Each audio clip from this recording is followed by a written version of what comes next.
warahmatullahi wabarakatuh. Sebelumnya izin memperkenalkan diri, kami dari kelompok 1.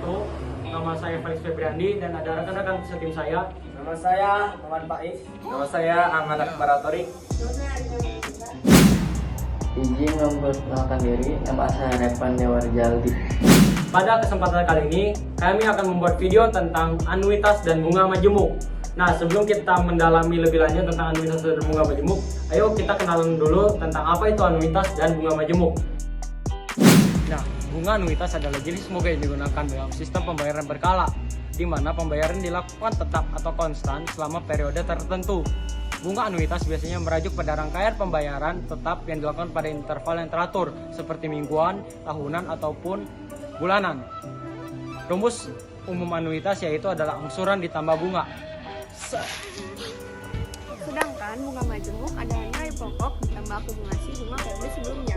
Jika kita menyimpan modal berupa uang di bank selama periode bunga tertentu, misalnya 1 tahun, maka setelah 1 tahun kita akan mendapatkan bunga sampai persen dikali modal yang kita bungakan.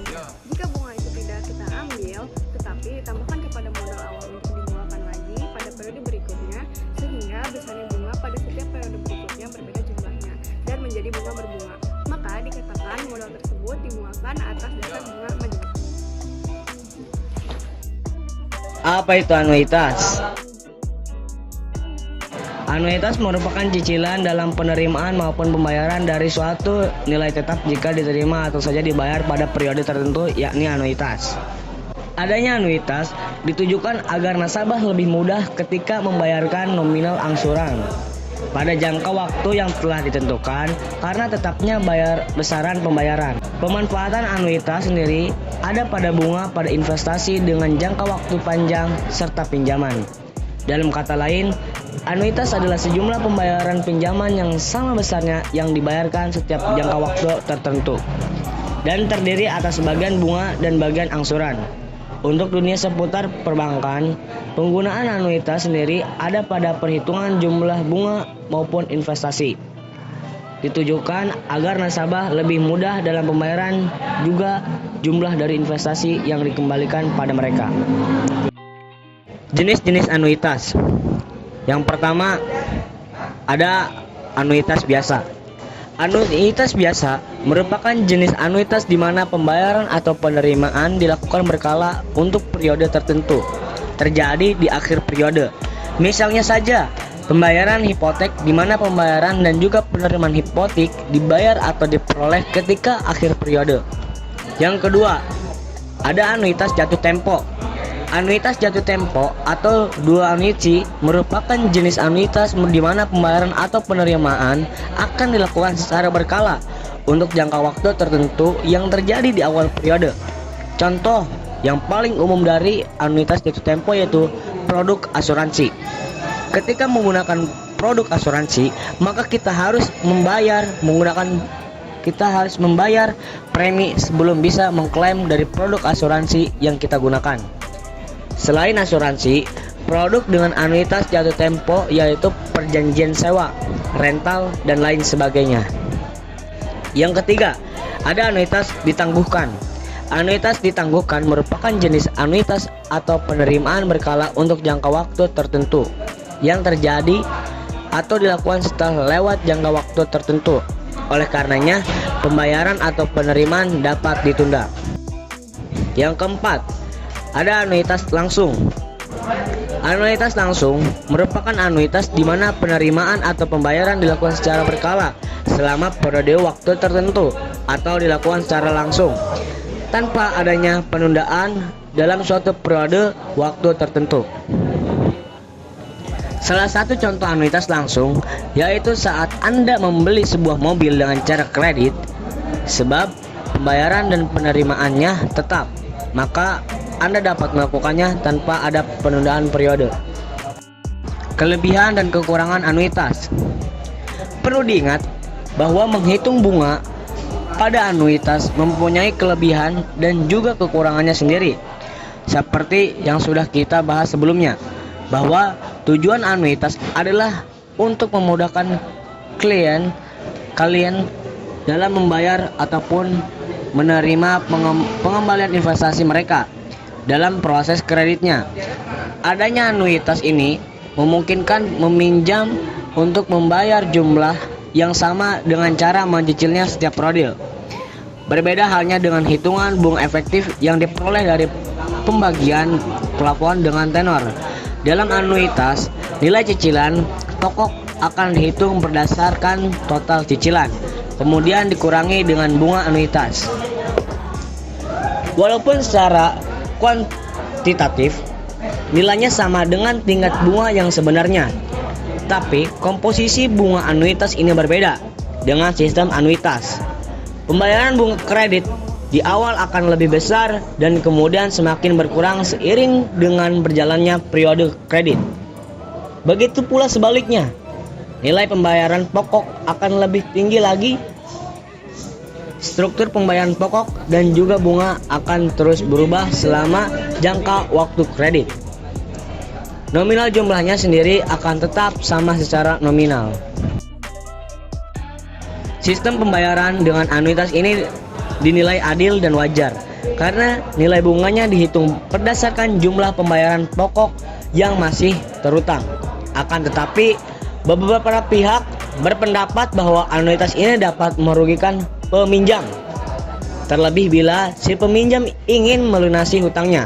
Sebab di awal komposisi, cicilan cenderung lebih banyak dibayarkan hutang bunga. Hutang pokok tidak berkurang banyak. Hal tersebut dinilai berat karena beban hutang utama masih besar. Bagaimana cara menghitung anuitas? Cara menghitung anuitas adalah dengan menggunakan sebuah rumus. Rumus anuitas adalah sebagai berikut. Yang pertama ada A sama dengan AN tambah BN, dan tas sama dengan ansuran ditambah bunga, dan juga sama dengan A sama dengan M kali I per 1 min buka kurung 1 plus I tutup kurung pangkat min N, dengan keterangan A sama dengan anuitas, M sama dengan modal, N sama dengan satuan waktu, AN sama dengan angsuran persatuan waktu, BN sama dengan bunga persatuan waktu, I sama dengan persentase bunga. Contoh soal anuitas.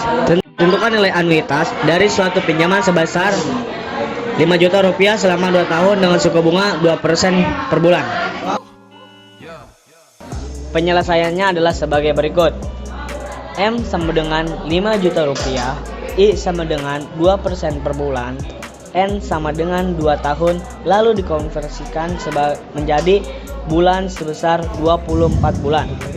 Masukkan ke rumus anuitas sebelumnya, maka didapatkan hasil 264.340,47 rupiah. Sekarang ayo kita dalami mengenai bunga majemuk. Bunga majemuk adalah istilah yang digunakan untuk jenis perhitungan bunga berdasarkan jumlah pokok awal ditambah dengan akumulasi bunga dari periode sebelumnya. Dalam istilah keuangan, bunga sendiri merupakan imbalan berupa uang yang dibayar atas penggunaan atau penyimpanan uang. Artinya, bunga majemuk adalah bunga yang didapatkan tidak hanya dari jumlah deposito atau pinjaman awal saja, tapi juga dari total jumlah bunga sebelumnya. Dengan demikian, jumlah bunga majemuk akan terus bertumbuh sesuai dengan bertambahnya nilai pokok yang ditambahkan bunga dari periode sebelumnya. Istilah ini pertama kali digunakan di Italia pada abad ke-17 Masehi. Banyak orang menganggap bahwa bunga majemuk adalah bunganya bunga.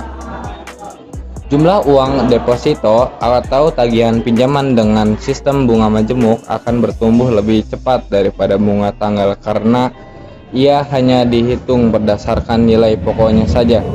Contohnya, uang sebesar 1 juta di deposito dengan tingkat bunga 10% per tahun akan menjadi 1.100.000 di periode pertama dan 1.210.000 di periode kedua. Perbedaan bunga tunggal dan bunga majemuk. Bunga tunggal adalah perhitungan bunga yang hanya berdasarkan jumlah pokok dari suatu modal atau pinjaman awal. Berbeda halnya dengan bunga majemuk karena ia juga menghitung akumulasi jumlah bunga yang telah didapatkan dari deposito atau pinjaman pada periode sebelumnya. Secara lebih rinci, perbedaan bunga tunggal dan bunga majemuk adalah 1. Jumlah bunga. Jumlah dari bunga majemuk tidak tetap dan terus bertambah setiap periodenya. Hal ini karena perhitungannya juga menambahkan akumulasi bunga di periode yang sudah berlalu. Berbeda halnya dengan bunga tunggal yang memiliki nilai tetap dari awal hingga akhir. Itulah mengapa nilai akhir dari bunga majemuk seringkali lebih banyak dibanding dengan bunga tunggal. 2. Rumus perhitungan. Selanjutnya, perbedaan bunga tunggal dan bunga majemuk adalah terkait dengan rumus perhitungan.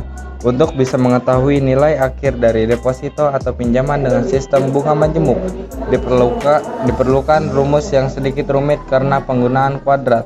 Sedangkan rumus bunga tunggal jauh lebih sederhana dan mudah. Bagaimana cara menghitung bunga majemuk? Cara menghitung bunga majemuk adalah dengan menggunakan sebuah rumus. Rumus bunga majemuk adalah sebagai berikut. Nilai akhir sama dengan nilai awal kali buka kurung 1 tambah suku bunga tutup kurung dipangkat jumlah periode. Contoh soal bunga majemuk, Rashid menabung uangnya senilai 30 juta di awal dan tidak pernah menambah tabungannya lagi selama 5 tahun. Suku bunga majemuk dari bank tempat Rashid menabung adalah 5% setiap tahunnya. Berdasarkan kasus tersebut, jumlah tabungan yang akan dimiliki Rashid pada tahun kelima adalah.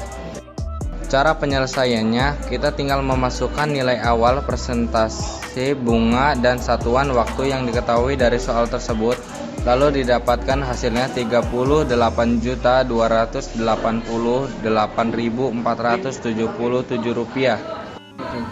Jadi, jumlah tabungan yang akan dimiliki Rashid pada tahun kelima adalah Rp38.288.477 dengan total jumlah bunga yang didapatkan senilai Rp8.288.477. Contoh menyata bunga majemuk. Ketika seseorang menabung di bank dengan bunga majemuk, bunga yang diperoleh pada setiap periode ditambahkan ke saldo awal, dan pada periode berikutnya bunga dihitung dari saldo yang sudah termasuk bunga sebelumnya. Misalnya, jika seseorang menyimpan 1 juta dengan bunga 5% per tahun, pada tahun kedua bunga akan dihitung dari 1.050.000, bukan 1 juta rupiah. Terima kasih sudah menonton video ini. Jika Anda punya kritik, saran, atau pertanyaan, silakan ajukan di kolom komentar di bawah.